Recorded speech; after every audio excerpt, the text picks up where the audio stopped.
रात के 9 बजे का और वक्त हो चला है दिन भर की सुर्खियों में रही खबरों को समझने का।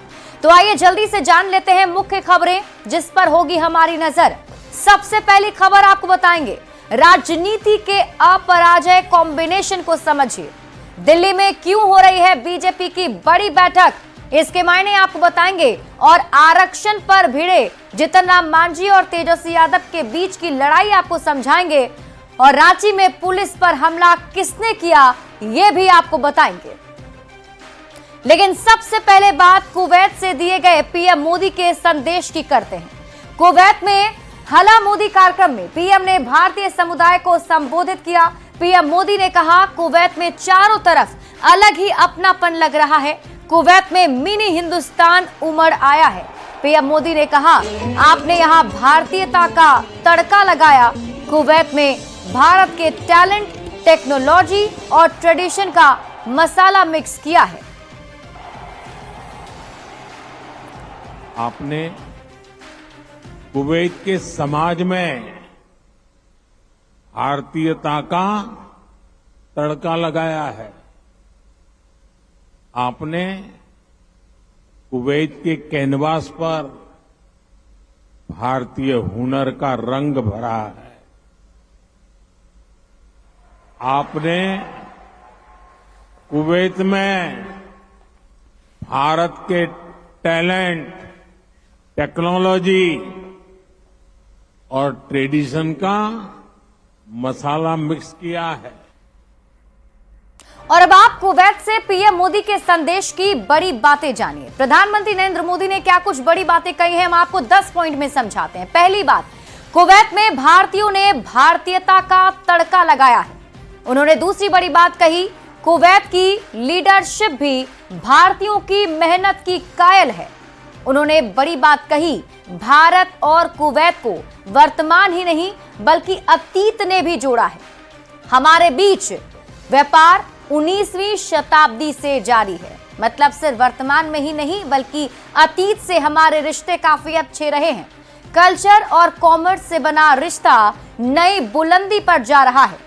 प्रधानमंत्री नरेंद्र मोदी ने कहा, न्यू कुवैत बनाने की तकनीक और मैन पावर भारत के पास है।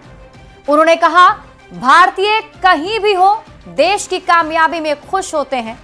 प्रधानमंत्री नरेंद्र मोदी ने फिर से कहा, भारत जल्द ही दुनिया के विकास का हब होगा। भारत दुनिया को हेल्दी लाइफस्टाइल सिखा रहा है। और साथ ही साथ महाकुंभ का जिक्र करते हुए पीएम मोदी ने कहा, महाकुंभ में शामिल होने आए दोस्तों को भी अपने साथ लाएं। तो ये बड़ी बातें प्रधानमंत्री नरेंद्र मोदी ने कुवैत में कही है। और साथ ही साथ उन्होंने कहा कि यहाँ मिनी इंडिया उमड़ आया है। बढ़ते हैं आगे और बात अगली खबर ही करेंगे। 2025 के विधानसभा चुनाव में एनडीए का चेहरा कौन होगा, इस पर इंडिया अलायंस की ओर से टीका टिप्पणी हो रही थी, जिसके बाद एनडीए के घटक दलों ने यह साफ कर दिया है कि नीतीश कुमार ही चेहरा होंगे। ये रिपोर्ट देखिए, फिर खबर तो समझिए।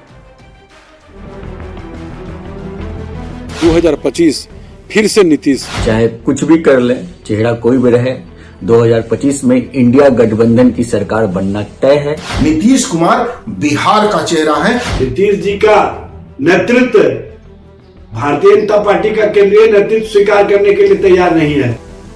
2025 के विधानसभा चुनाव में अभी करीब 10 महीने का समय बाकी है, लेकिन एनडीए ने अभी से ही रणनीति बनानी शुरू कर दी है।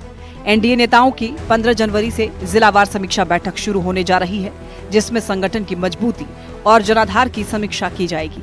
साथ ही गठबंधन के घटक दलों के साथ बेहतर तालमेल पर भी रणनीति बनेगी। जेडीयू के प्रदेश अध्यक्ष उमेश कुशवाहा ने कहा है कि इस बैठक का मकसद 2020 की गलती से सबक लेना है। सब लोग का एक ही है, बस एक ही उद्देश्य है, 2025 फिर से नीतीश और 225। इस कामयाबी के लिए हम लोग सारे चीज हम लोग काम कर रहे हैं। अब जरा एनडीए के मिशन 2025 को समझ लीजिए। 15 जनवरी से शुरू जिलावार बैठक होने जा रही है, जिसमें एनडीए के सभी घटक दल के नेता शामिल होंगे। बैठकों का पहला चरण 15 जनवरी से 22 जनवरी तक चलेगा और पहले चरण में 9 जिले में बैठक होगी। 2025 को लेकर बीजेपी ने साफ कर दिया है कि नीतीश कुमार के नेतृत्व में ही एनडीए चुनाव लड़ेगा, जिस पर राजनीतिक टीका टिप्पणी शुरू हो चुकी है। ऐसे में जेडीयू के कार्यकारी राष्ट्रीय अध्यक्ष संजय झा ने कहा है कि कहीं कोई इफ एंड बट नहीं है। नीतीश कुमार के नेतृत्व में ही एनडीए चुनाव लड़ेगा। कोई चर्चा नहीं, नीतीश कुमार जी के नेतृत्व में चुनाव होगा। पटना में हुई एनडीए की बैठक और उसके बाद एनडीए के नेता साफ कर देना चाहते हैं कि विपक्ष लाख कोशिश कर ले, इस बार 2020 जैसा कंफ्यूजन नहीं होने वाला। टीम तैयार है, 2025 का इंतजार है। न्यूज 18 के लिए पटना से आनंद अमृतराज और धर्मेंद्र कुमार के साथ ब्यूरो रिपोर्ट। देखिए, अगले साल यानी कि 2025 में बिहार विधानसभा का चुनाव है। 2025 चुनाव को लेकर एनडीए की टीम पूरी तरह तैयार है, जिसमें बीजेपी, जेडीयू, चिराग की एलजेपी आरवी, जीतन राम मांझी की हम और उपेंद्र कुशवाहा की पार्टी आरएलएम शामिल है। मतलब ये 5 पार्टियां एक साथ हैं। मोदी प्लस नीतीश प्लस चिराग और उसके साथ जोड़ दीजिए जीतन राम मांझी और प्लस उपेंद्र कुशवाहा की इस जोड़ी को अपराजय कॉम्बिनेशन या कहें कि डेडली कॉम्बिनेशन माना जा रहा है, जिसका चेहरा नीतीश कुमार होंगे।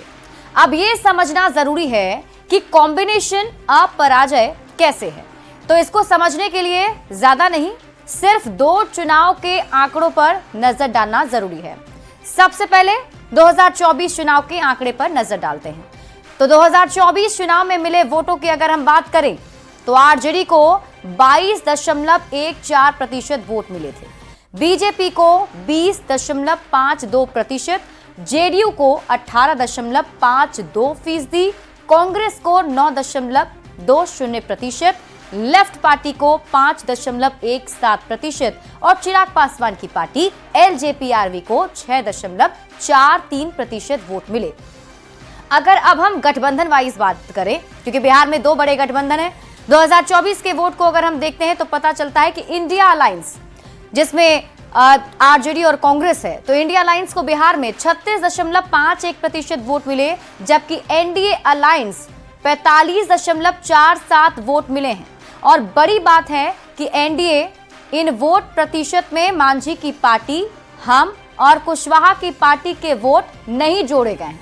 मतलब ये कि 2024 में एनडीए को इंडिया से 8.96% अधिक वोट मिले हैं। मतलब हाल ही में जो लोकसभा के चुनाव हुए उसमें एनडीए अलायंस जो है वो इंडिया अलायंस से 8.96% अधिक वोट से आगे है, वो भी मांझी और कुशवाहा की पार्टी के वोट जोड़े बगैर।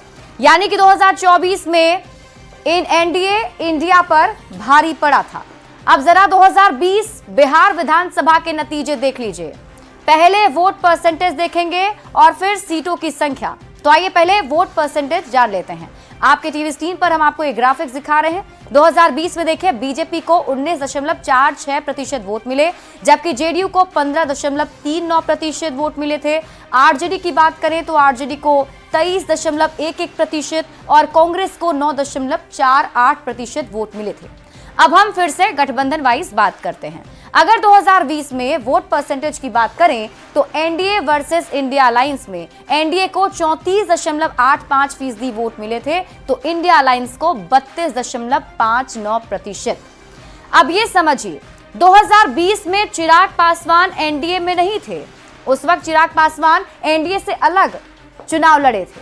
अगर चिराग पासवान भी 2020 में एनडीए के साथ होते तो वोट परसेंटेज बढ़ जाता, 40.51% हो जाता, क्योंकि तब बीजेपी और जेडीयू को 34.85% वोट मिले थे और इसमें चिराग पासवान की पार्टी का 5.66% वोट अगर जुड़ जाता है तो टोटल परसेंटेज होता है 40.51%।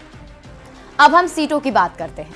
2020 बिहार विधानसभा के नतीजे अगर हम देखें, 2020 में चुनाव में बीजेपी को 74 सीटें मिली थी, आरजेडी को 75 सीटें मिली, जेडीयू को 43 सीटें मिली और कांग्रेस को 19 सीट पर जीत मिली थी।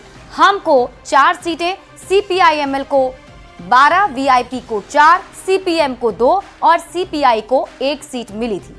मतलब ये कि 2020 में एनडीए को 125 सीट मिली और इंडिया गठबंधन 110 सीट पर ही सिमट गया। अब यहां पर चिराग फैक्टर को समझना जरूरी है। बिहार में 243 सीटें हैं और चिराग पासवान की पार्टी ने 2020 में एनडीए से अलग होकर 120 सीटों पर चुनाव लड़ा था, 120 सीटों पर वोट काटने का काम किया था। यहां तक कि 54 सीटों पर चिराग पासवान की पार्टी तीसरे नंबर पर रही थी और उतने वोट लाए जिससे कम वोट से दूसरे नंबर की पार्टी चुनाव हार गई। आंकड़ों पर अगर हम नजर डालें तो पता चलता है कि 2020 में चिराग पासवान की पार्टी की वजह से जेडीयू को 25 सीटों पर नुकसान हुआ था, बीजेपी को 1 सीट का नुकसान हुआ और एनडीए की ही वीआईपी पार्टी को 4 सीट का नुकसान हुआ था। मतलब ये कि अगर चिराग पासवान की पार्टी वोट नहीं काटती तो एनडीए की सीटों की संख्या 155 से ज्यादा 2020 के चुनाव में हो सकती थी। अब जबकि 2025 को लेकर यह फाइनल हो गया है कि एनडीए की ओर से बीजेपी, जेडीयू, चिराग पासवान की पार्टी, जितन राम मांझी की पार्टी और उपेंद्र कुशवाहा की पार्टी साथ साथ चुनाव लड़ेगी, तो ऐसे में ये डेडली कॉम्बिनेशन हो जाता है। और यही वजह है कि इन पार्टियों की तरफ से अभी से ही तैयारी भी शुरू कर दी गई है। बढ़ते हैं आगे और बात